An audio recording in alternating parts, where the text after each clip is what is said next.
everyone. Wherever you're joining us from, we hope that you're well and safe. My name is Marilyn Zakhour. I'm the founder of Cosmic Centaurs, a leadership and organizational development firm based in the GCC. Today marks the beginning of week 3 of our 7th annual Cosmic Conference, which has been a 3-week virtual gathering, started on March 25th and will be running till the end of this week, April 17th. This year's conference is titled Grounded and Limitless, Leading Organizations That Survive and Thrive, and it's designed to support leaders navigating sustained uncertainty. At its heart, this idea of being both grounded and limitless is about both facing reality with clarity, but also continuing to imagine and build what is possible. Over the course of the conference, we brought together more than 20 leaders, academics, and practitioners to explore what leadership demands in moments like these, through 3 themes matched to the 3 weeks. Week 1 was about enduring. We explored how we sustain ourselves and our organizations through the first waves of uncertainty. Week 2 was about adapting, on how we evolve in response to change. And now, as we begin week 3, we turn to thrive, examining how we transform the lessons of crisis into a competitive advantage, emerging stronger, more innovative, and better prepared for the future. For today's session, Present and Future, Leading When the Crisis Doesn't End, Claudia Zeisberger, who I'll introduce shortly, and I invite you to engage actively. Please share your reflections, your questions, and your experiences in the chat. And if you found value in these sessions and would like to give us something in return, we'd greatly appreciate your participation in our Leading in the Arab World survey. We're gathering insights on how leaders in our region are navigating uncertainty so others around the world can learn from these experiences. Our team will share the link in the chat. It only takes 5 minutes and it would mean the world to us. And with that, I'm very pleased to welcome Professor Claudia Zeisberger. Thank you so much for joining us today. Thank you, Marilyn, for having me. I look forward to it. Yeah, I'm really thrilled to be having these conversations. I know so are a lot of INSEADers waiting for this. Let me just do a quick introduction for those of us who don't know you. Claudia is a professor of Entrepreneurship Family Enterprise at INSEAD. She's the author of Mastering Private Equity and the founder of Global Private Equity Initiatives. She's one of the best networked figures in the private capital space, combining deep academic experience with over 35 years of experience in financial markets.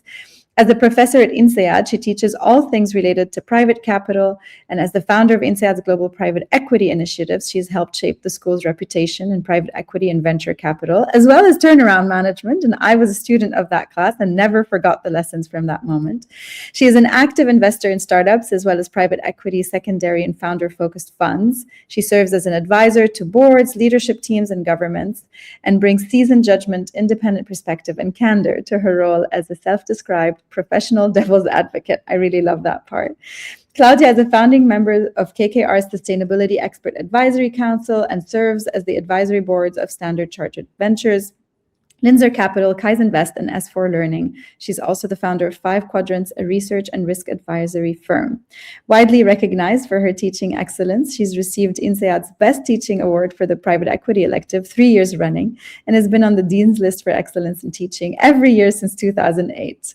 And she has a massive fandom in INSEAD, and I'm sure that I'm joined by many of my colleagues today. And last but not least, she's also the author of the best-selling book, Mastering Private Equity, now in its 2nd edition, and a sought-after speaker at the intersection of finance, innovation, and risk. We have a lot to learn from you today, Claudia. I'm going to start just by setting, a little frame for what we're hoping to discuss. Of course, with everything that's unfolding in the world today, we are definitely in a situation of crisis with heightened uncertainty. And while in the past we might have seen crises as a temporary event, with a beginning, a middle, and eventually an end, something to navigate through before we return to our baseline, that baseline may no longer exist, and volatility has become the context, not the exception. In many of the environments that Claudia has worked in and studies, whether it's in private equity or turnaround situations, this isn't a theoretical question. It's reality. Businesses operate under pressure with limited time, constrained resources, no guarantee of recovery. There is no pause button, no clear horizon, only the need to act and to act decisively. And leadership in those conditions is about creating direction while the ground is still moving. This brings us to a very real tension, which is what we're exploring today. On the one hand, leaders are managing the immediacy of the situation, liquidity pressures, operational disruption, rapid decision-making with imperfect data, often where the cost of delay is higher than the cost of being wrong. And on the other hand, they're being asked to reimagine the future, questioning whether the current business model is still viable, what needs to be restructured, and where value can be rebuilt or even reinvented. And this tension, leading in the present while reshaping the future, is what we're going to explore today. So, Claudia, I'm going to jump right in with our first question. This idea that we are now leading in a prolonged crisis, that there is not really a beginning, a middle, or an end, and that on top of it, we have the polycrisis, which is this layering of a lot of crises at the same time. In your experience and all of the various organizations that you've worked with and studied, what distinguishes a short-term crisis from a prolonged one? So first, thank you again for having me, and maybe just to put some color on this, on how I look at this right now. I mean, we have right now more than one crisis running in parallel. So there is the energy crisis driven by the closure of Hormuz, but that very, very quickly also has led to questions around food security, has led to questions around business models. Are business models being disrupted? If you can't get things from A to B in a form that you did before, how else can you basically execute? So both crises are kind of like making their way through this world right now. And obviously that's super complicated for anyone who's leading a global business. So I think what I would like people to have in their background is a question a question I'm asking myself. When we look back, so as a European, obviously I was very much aware and obviously educated in all the post-World War II effort by the United States to rebuild post an extended war. And my question though is, whilst America was clearly part of building or potentially even the architect of the old trading system, the old system of doing business, it may be others that are building the future trading system. So it may not include the United States. And I know this may be a strong statement to start off with, but let's just keep this in the back of our mind as we're basically going through your questions and focusing on the crisis. Because what it will do, it will kind of force us to question whether we are solving the crisis to go back to what we came from a month ago or 6 weeks ago. So, or are we building for something that will be potentially very new, which means opportunity. It also means a little bit of concern, obviously, because it's unknown. And in general, as humans, we don't like the unknown. So now you basically asked me about if this basically turns into a prolonged crisis. And this ties nicely into the setup the food for thought I just put out there. How do you basically manage? I mean, as you will remember from the class, we talk very intensely about that in our turnaround discussions. What do you do when you manage basically a crisis? Obviously, as a CFO, as a CXO, you immediately look at your cash, your reserves. You think about preserving liquidity. You sit basically on outgoing cash, and you control incoming mail, as we used to call it. Nowadays, this would be incoming requests or emails. So prolonged crisis, this is all nice and fine at the beginning of any crisis, to really be on top of your existing business. How much cash do you have left? If revenues drop by 30, 50, 80% for the next month or two, how will you operate? Do you have to tighten the hatches? And what does this mean for your business? Now, when we go into a prolonged crisis, that requires a little bit more structural rethinking, because the pre-crisis state may not be coming back. And that basically is kind of like the danger basically there, is that treating a structural shift as a temporary disruption.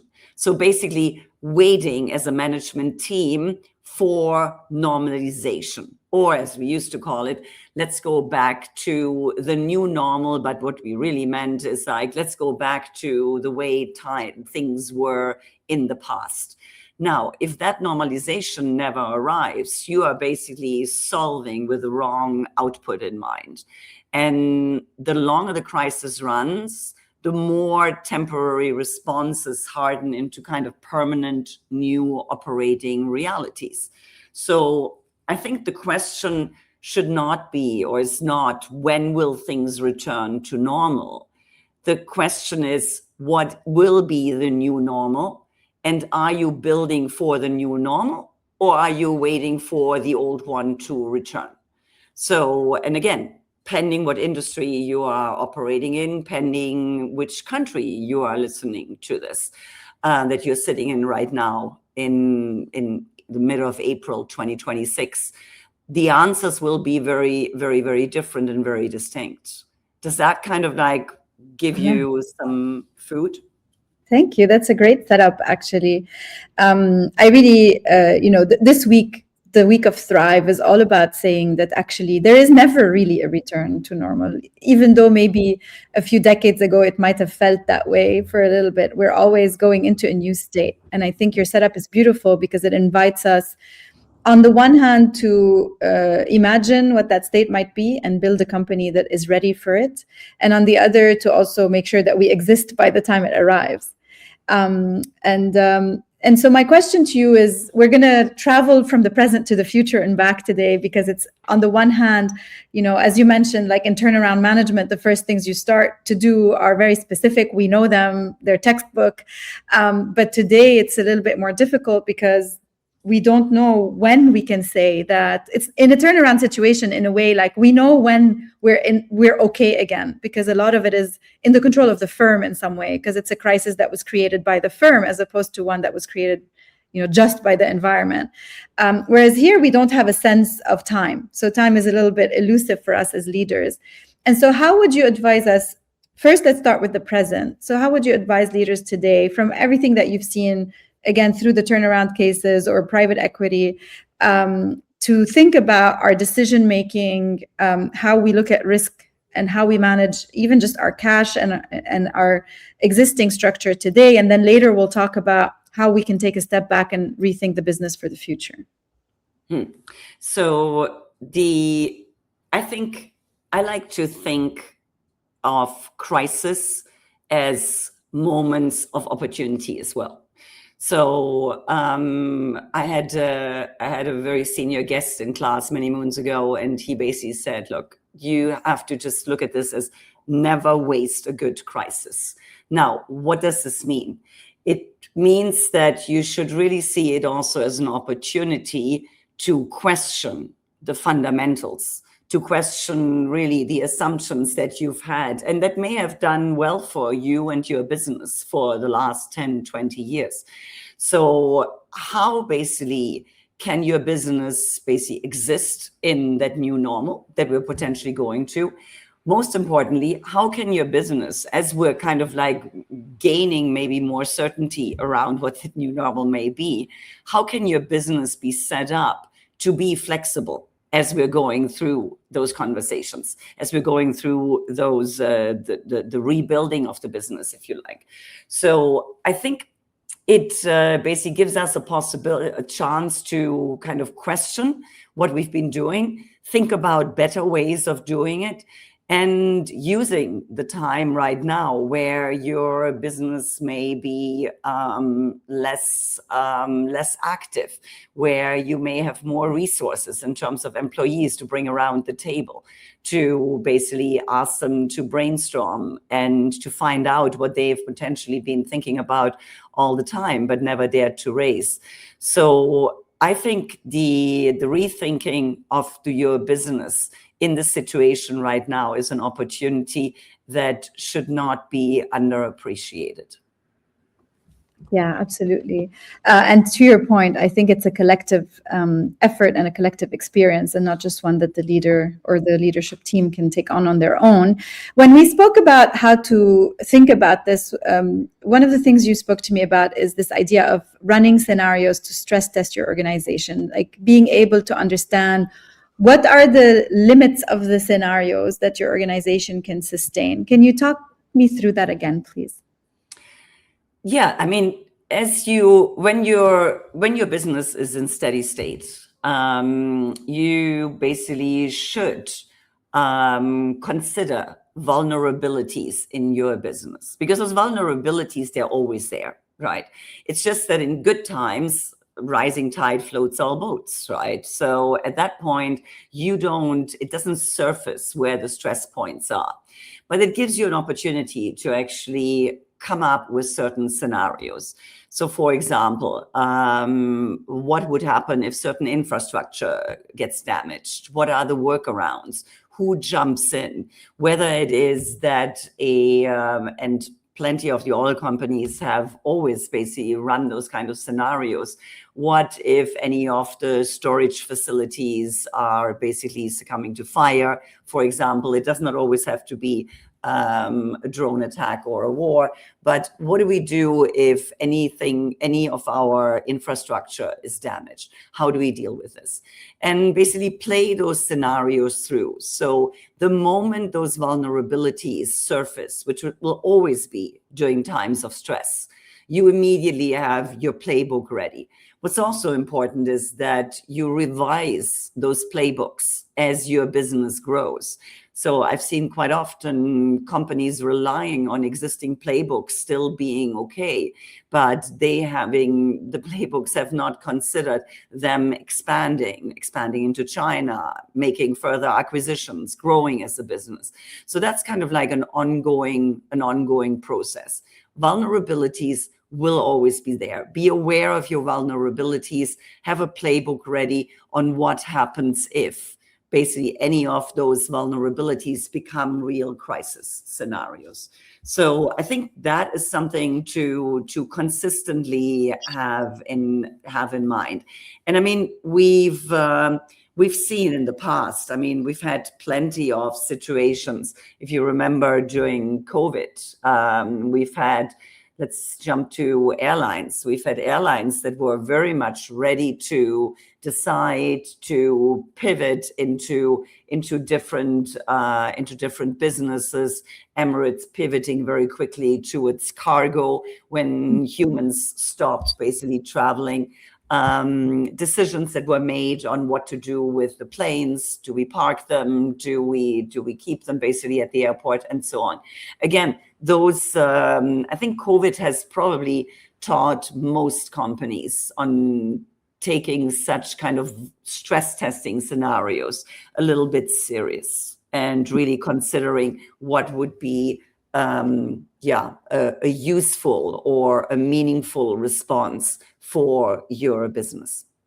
Yes, absolutely. And if I can make a little plug, actually, we have Loïc Moutot, who is the exiting global CEO of Mars Pet Care, who's joining us later this week. And he spoke to me about those playbooks. You know, he made this joke about how they used to be things you dusted off every once in a while. And actually, he'll talk to us himself about the kind of processes that they put in place to do exactly what you're talking about, Claudia, which is to have the discipline of continuous crisis assessment, management, scenario testing, and planning, which is really impressive. Obviously, for someone that runs a really small business like mine, that may not be possible, but for global organizations, that's definitely part of the playbook today. And he's going to share direct examples of how they've done it. So I think that's a really powerful, capability to integrate back.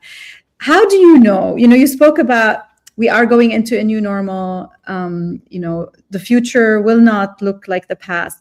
How, as a business leader, can you know if you have to change the basic parameters of your business or not? How would you approach thinking about it? I think you basically have to really have an honest conversation with yourself, because we all have, as all of us certainly know, we have certain biases, we have certain fallbacks, we have personalities, we have go-to scenarios that we would like to explore. I think what is important as the leader of a business, especially when you have many that are looking to you specifically in crisis for guidance, what is important is for you to ensure that you are keeping your eyes wide open and managing what actually is happening right now. So what we find very often that in crisis scenarios, teams very often fall back to managing a crisis they are comfortable with. So I call it, you start managing the crisis that you wish you had, rather than the crisis that is unfolding right now. So to your question, how can you ensure that that you are really looking at the facts at hand? Again, encouraging your team to raise their viewpoints, to put basically everything on the table. Times of crisis are not a time where you want to basically toe the party line, if you like. So this is a time where it's really all hands on deck. You need everyone in the team to bring their experience, their expertise, and their viewpoint to the table, especially when you're running larger conglomerates, where you by definition cannot be an expert in whatever the individual business under your global brand are doing. So I think it's really important. So what I would advise is ensure that you have someone in your corner that helps you to ensure that you can honestly look at the task at hand. So you're out with a clear goal that you're managing the crisis that we have, not the crisis that you wish you had and that you were ready for potentially, and inviting your team to honestly basically share where they are seeing kind of the issues, where they're seeing problems, where they are asking questions, allowing them to honestly ask questions and put them on the table. And admittedly, in times of crisis, especially prolonged crisis, you may not have immediate answers, right? But as you mentioned earlier at the beginning of the talk, you very often have to be biased towards action. Waiting is often not an option. So you unfortunately have to live as uncomfortable as this may be, with an attitude that basically says, better roughly right than exactly wrong. So analysis may not be possible. You may not have enough data. You may not have the time to put all the data together. So again, an experienced team around the table, talking honestly, voicing their questions honestly, trying to focus on the crisis that is unfolding rather than the crisis that they wish they could solve. Yes, absolutely. And I really also see, especially in this region, leadership teams saying there were parts of our business that were average even before this crisis that we were living with because they were still alive and they were doing what they were supposed to. And in some ways, now's an opportunity to rethink that from the ground up. Yeah. Can I just jump in? I think it's one of those. I mean, I ask myself, when it comes to turnarounds in businesses, why are we still teaching turnarounds after all those years, right? I mean, you would think by now, why are companies basically not fixing themselves, right? Why is there still kind of the role of turnaround consultants out there? So big shout out to all the turnaround consultants, so of course. And the answer is simply, we, and by we, I mean businesses, only change when we have to. And usually that means a stress scenario. It usually means revenue dropping. It usually means financial stress. Now, if we can, inside an organization, set up tools and set up processes that raise some of those things that may still be working okay, but may really be not that perfect anymore, and really bring them to the table, whether or not in a crisis situation, that would be the ultimate goal. But unfortunately, I mean, I have to say, after all those years, it's still basically companies basically change when they have to.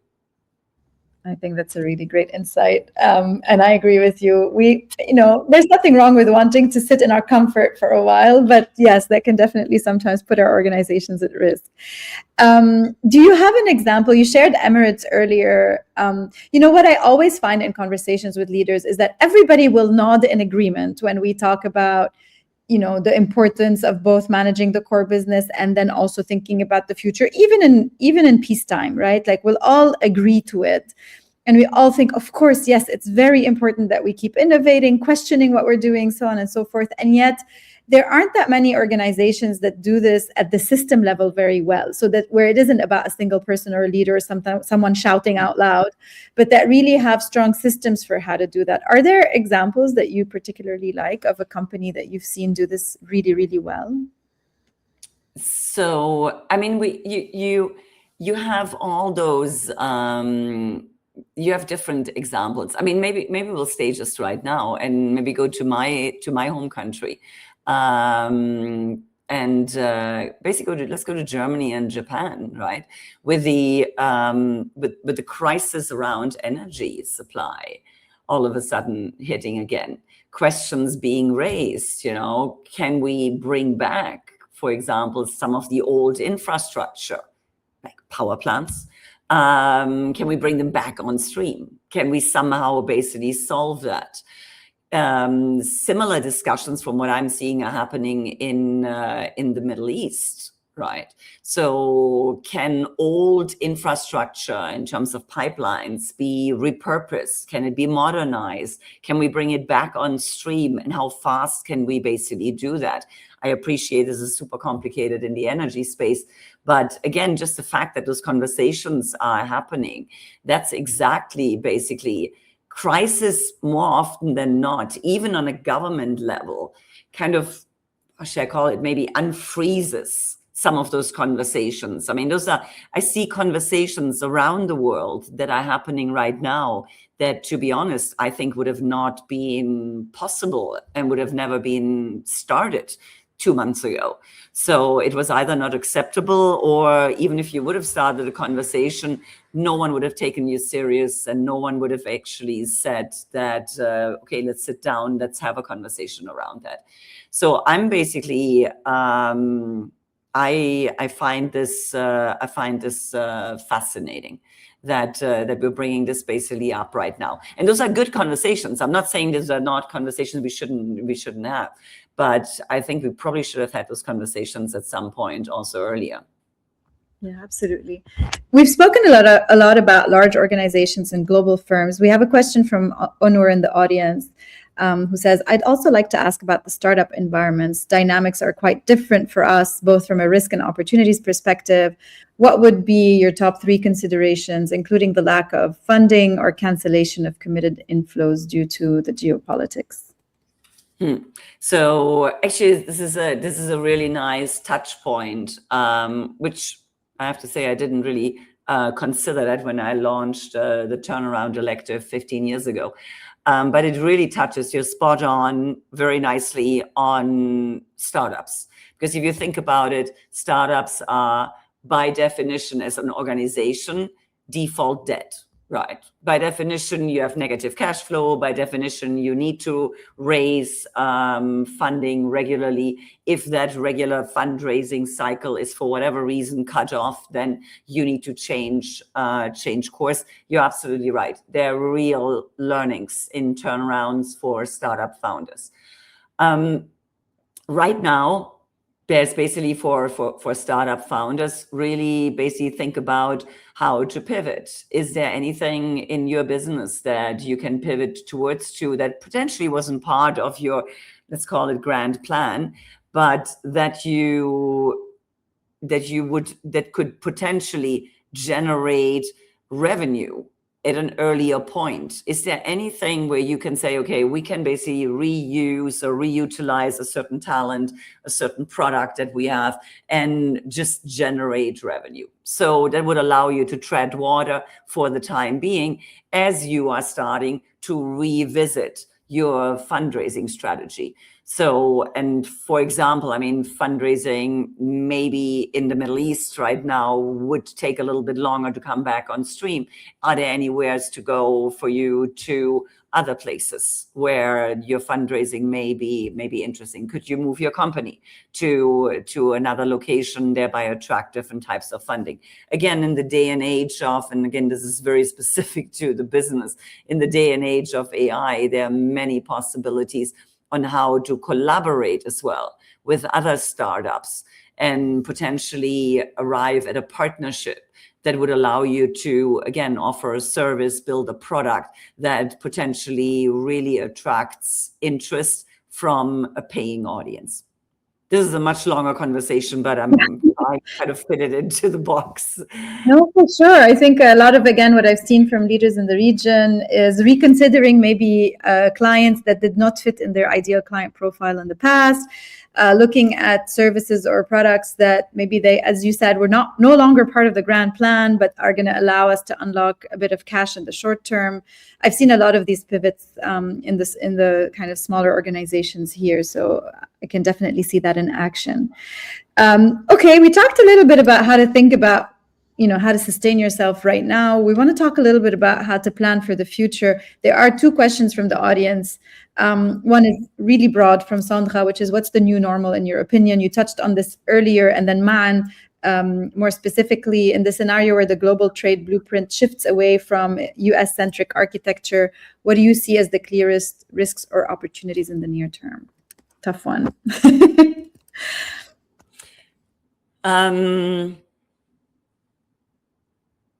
So I'm going to anchor on the last half of the very long question, the last sentence. So opportunities kind of going forward in the near term.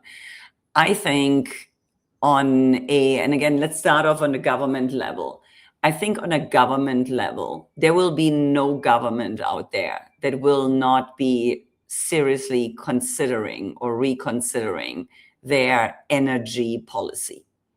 And again, different countries will have different answers to that. We see already now different approaches to that problem in China versus Europe, even inside Europe, different countries with different approaches. So as always, this goes back to my comment early on, never waste a good crisis. This may be an opportunity for people in those countries that were trying to drive a certain diversification of energy policy to finally be heard. Secondly, I think that, and we're seeing that already now in terms of fundraising and funds flowing in that direction, we will see a reconsideration of alternative energies. There's no doubt in my mind. And again, this has always been there. And yes, we've had the heydays in the 2019 till 2022, and then it kind of tapered off again. But all the alternative energy sources, obviously, we are now much further along in terms of innovation and energies. Let's see basically what will emerge as a potential second leg or alternative source.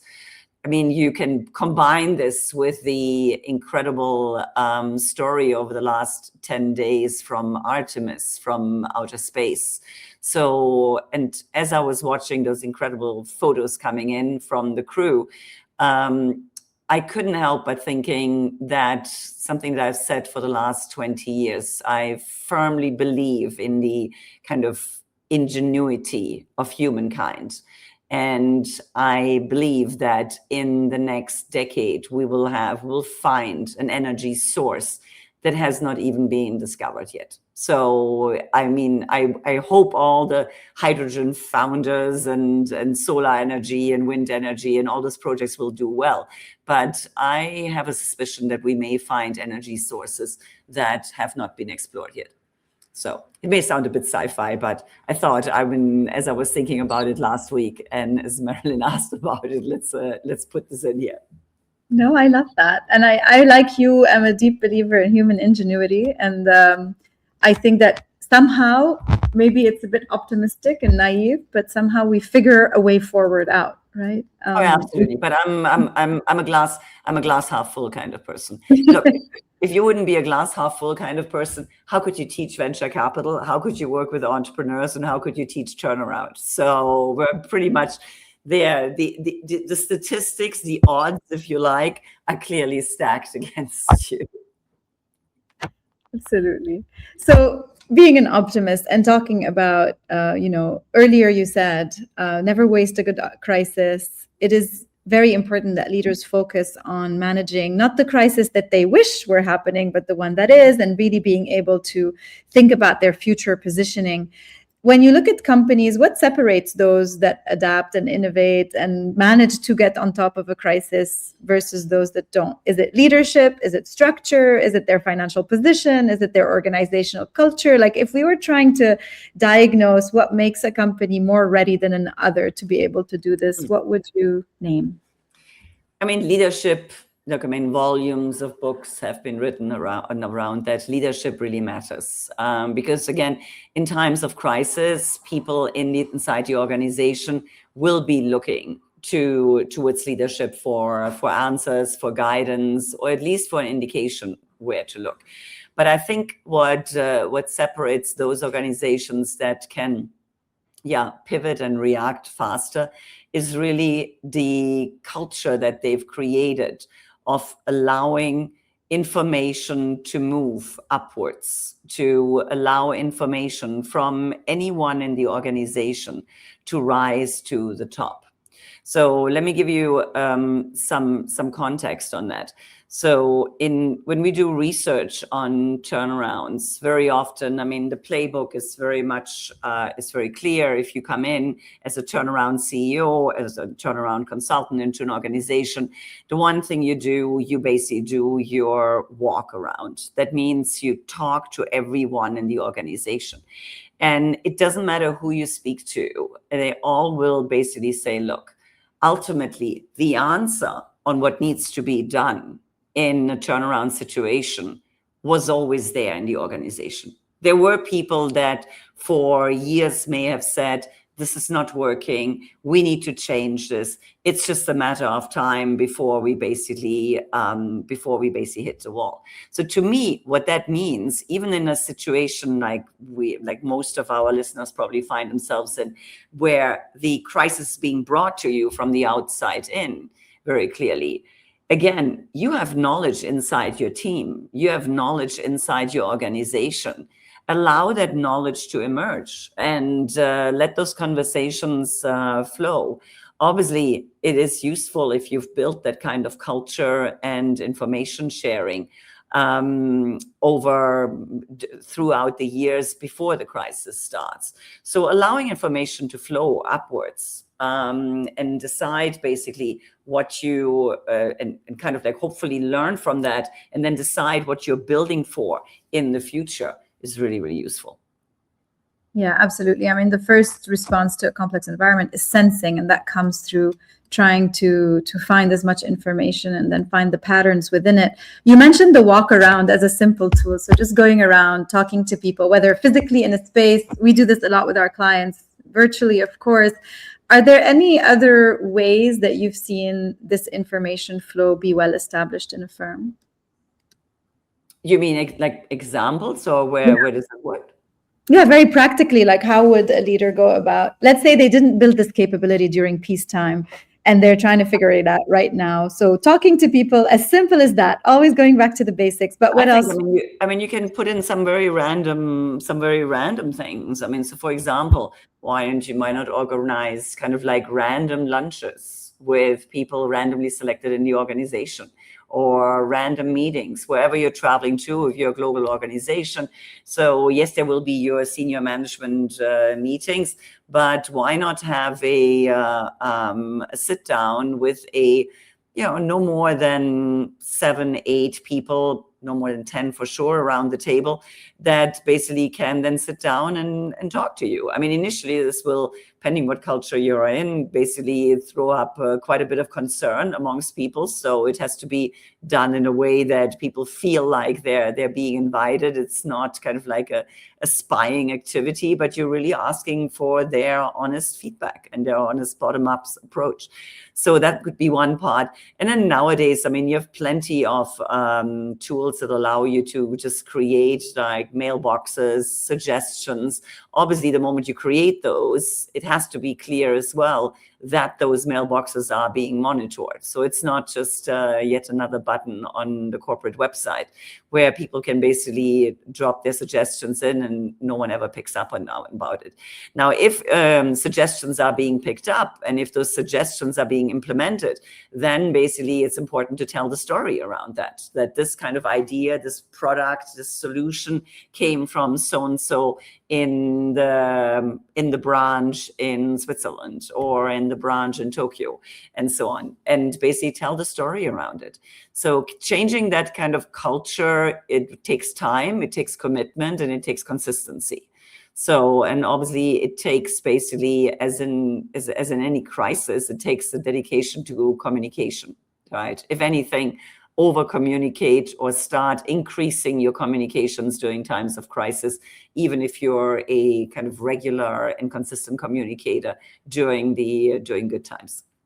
Yeah, thank you for that. I love all those examples. A fun one, I think I read in an article somewhere, was a company that went back and re-looked at all the projects that had been rejected.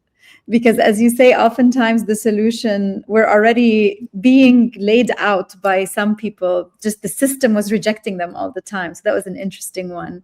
Yeah. And to your point, companies in general are incredibly creative and innovative. I mean, the amount of innovations, I mean, the stories around innovations that were sitting somewhere on a shelf inside their R&D office, inside their lab, that were never commercialized just because of whatever, lack of communication or a decision. And when they were ultimately commercialized, they literally contributed tremendously to the revenue of the organization. So there's plenty inside organizations to be proud of and to be worked on. So if you allow for those ideas to emerge, I think it will be good, not just in times of crisis. Absolutely.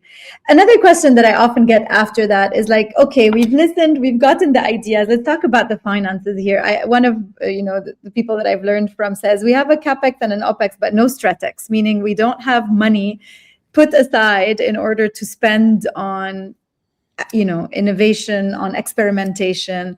How do you think about that from a financial perspective? Where do we get the funds to then enable all of these great ideas to come to life? Well, I mean, that very much depends on your business, but let's say that way. I mean, if there are businesses, and I would argue actually in this day and age with innovation changing and changes happening faster than we thought before, and I'm not talking about the crisis in the Middle East right now, I'm talking about in general. As an organization, I don't think you have an option but to invest in innovation, invest in research, and invest in new ideas. Now, how can you arguably do that? You find your funding, and I firmly believe that money is never the problem, that it can be found. But then very often what obviously is important, that you control how you balance the support of the incumbent corporate versus the funding of the innovation. And there, I mean, think of it like creating a space where innovation is allowed to happen. Call that space a sandbox. And inside that sandbox, you have process on how to access certain funding. I'm thinking about an investment committee type process where you're literally pitching your ideas in that sandbox to people that are in charge of the innovation. And there basically, I mean, we've seen a lot of corporates make significant progress. I call it corporate venturing and innovation, which is one of the courses that I teach as well. And I've done a lot of work with corporates. I've seen corporates do really, really well with that, but I've also seen corporates really struggle in setting it up. And I think the cleanest way is to say, okay, here is my sandbox. The sandbox gets a certain budget. There will be certain people that will be in charge of that sandbox. And whatever happens in the sandbox, we will just allow for that to emerge, because you don't want large corporations to interfere with new ideas too early on. So, because that very often stifles innovation, stops innovation, and so on. And I mean, we could go into venture building, working with startups, and so on. There's a whole process around what happens in the sandbox. But if you can get yourself comfortable that what can you afford to allocate to innovation? How can that sandbox be funded? And then you can sit down and find ways to make the most out of the budget that you may have. But I think as an established organization, you need to create spaces for innovation, for thinking outside the box. Thank you for that.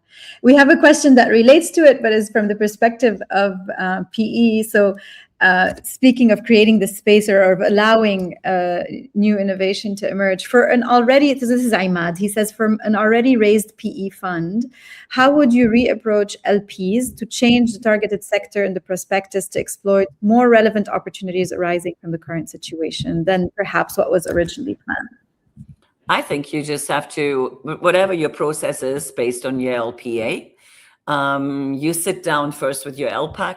You see basically the LPAC for listeners is a group of 5 to 10 LPs, depending on how large your fund is.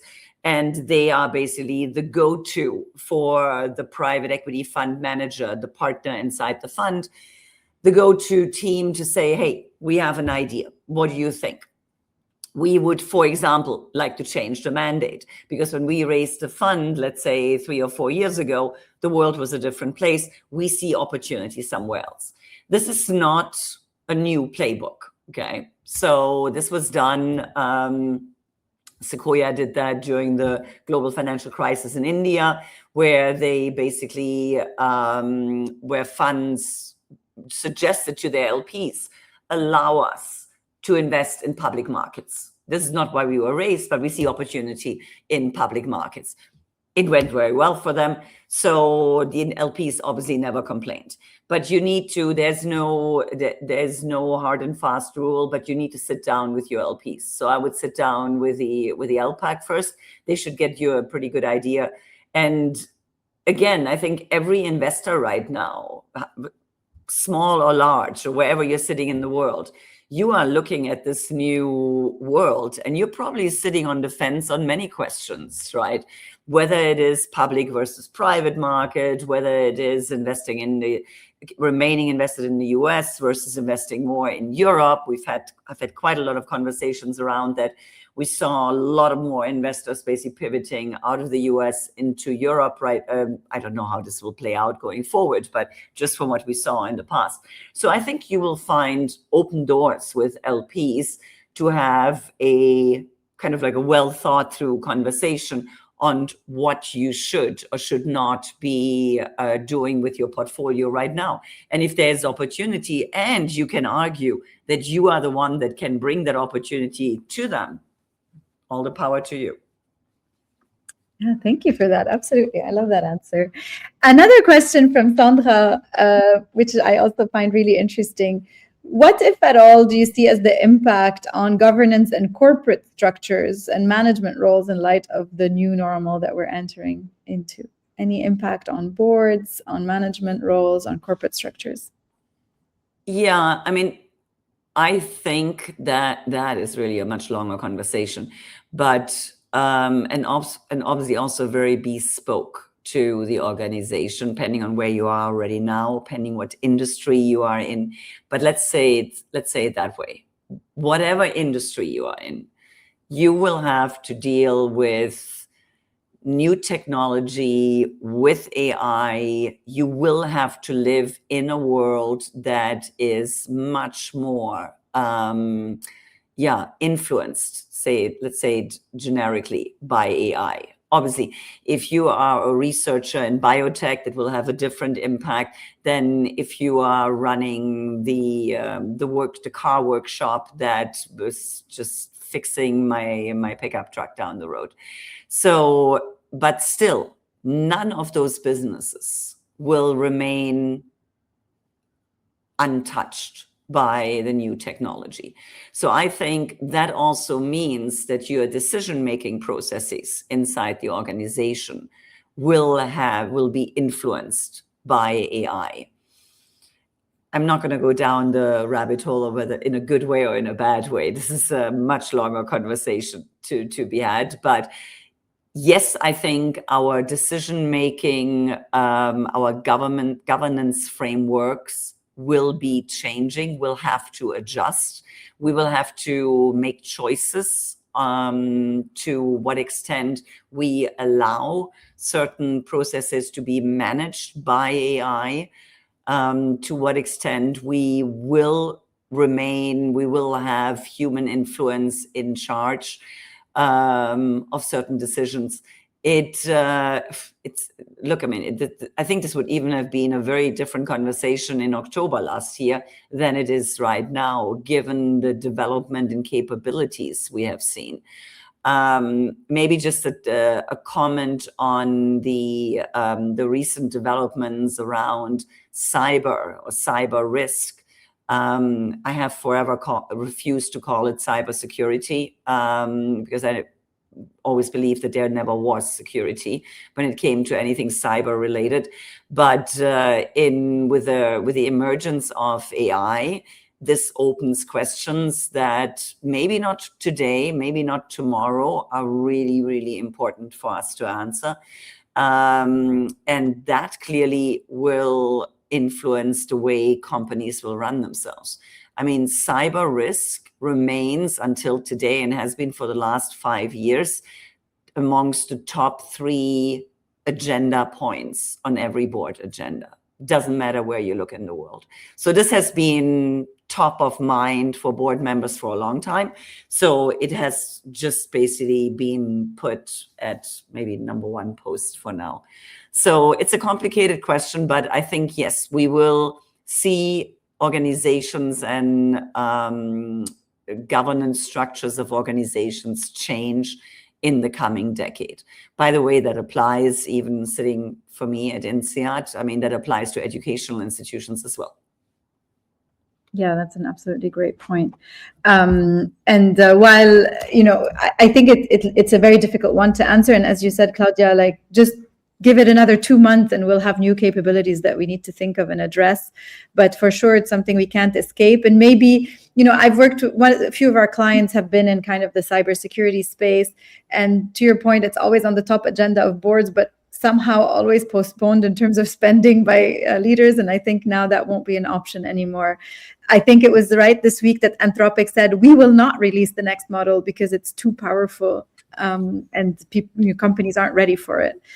From a cybersecurity perspective, I see that. And I'll also add, for anyone who is interested in the governance side of things, we have a session later this week. I'm plugging a lot of our sessions this week, but we have a session later this week with another INSEAD professor, Jose Santos, on Thursday. He won't be talking specifically about the impact of AI on governance, but he'll talk about the role of governance in managing uncertainty alongside management. So that could be an interesting one for those who are into that topic. Claudia, we're almost getting to the end of it, but before our lightning round, there are a lot of questions from the audience around the leadership aspect of this. 1 second before we get there.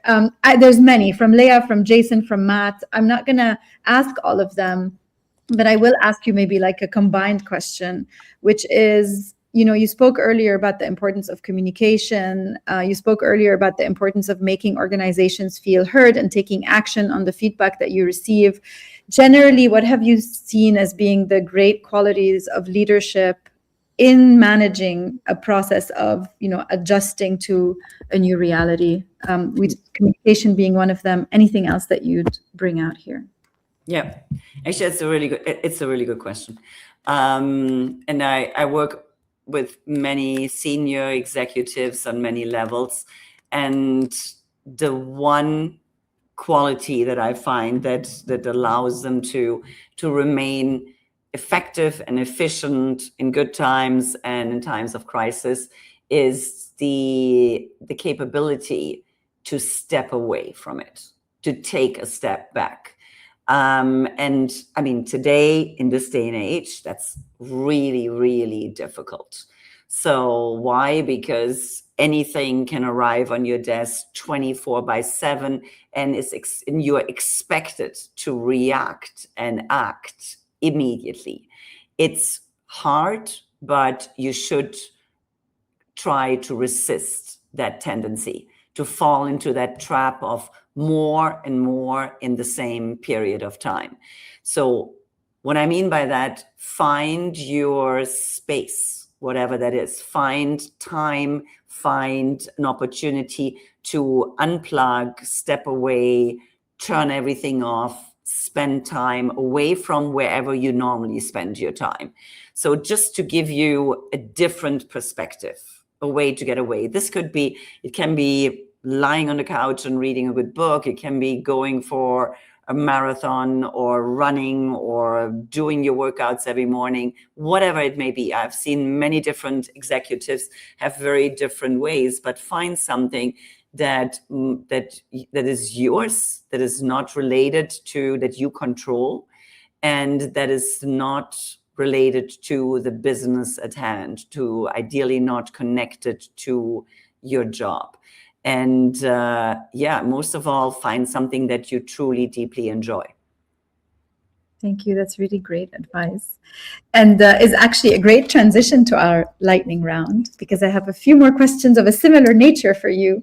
These are questions that we ask every single one of our speakers. We're almost at the hour together, Claudia. I think there's so many more questions, by the way, from the audience, and I had many more questions to ask you. So that tells you how much you've made us think and become curious about how we can be better leaders. But we need to wrap this up, unfortunately, and I will ask you our four lightning round questions. Are you ready? Okay, go for it. Okay, so this one is really personal, and it's about you. What keeps you personally grounded? You've given us a lot of examples of what it can be for others, but what is your way of staying grounded as a leader? To me, it's basically getting away. My sport, and if I can afford it, if I have the time, to spend time with my horses. So that is basically my go-to, always has been my go-to. If I need to basically just get away from it, I have a deep connection with horses. I grew up with horses. So that's basically where I go to, if I can do so. If not, it's the gym and my personal trainers. Big shout out to my personal trainers.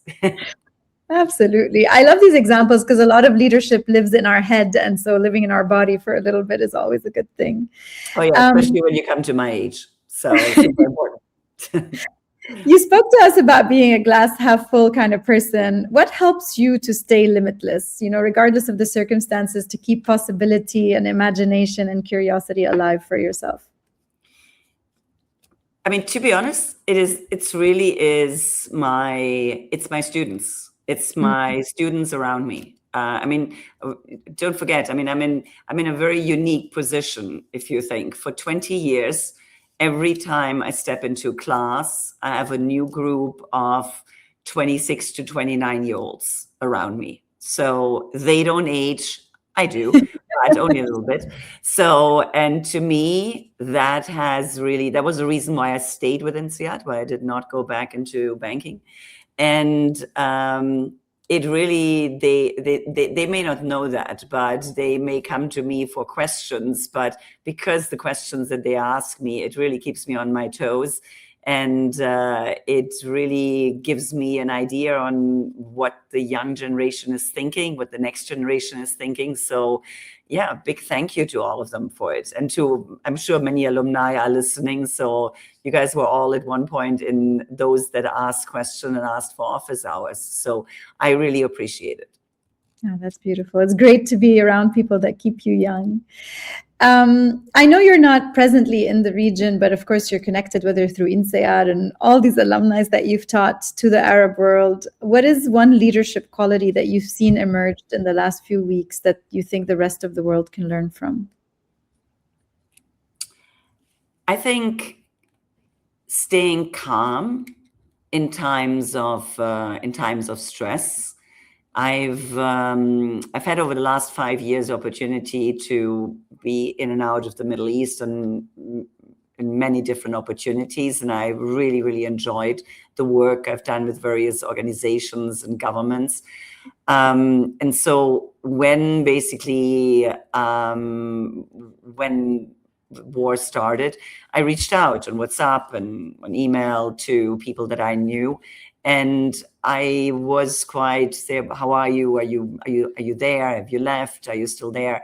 And especially because it was during time of Ramadan as well. Mm-hmm. So, and what really stunned me was that many people said, no, we stuck to plan. We went to our family home. We went to our farm. We did what we planned to do and spend time with family. So that really gave me reassurance. So that was quite, I was very impressed with that. So, yeah.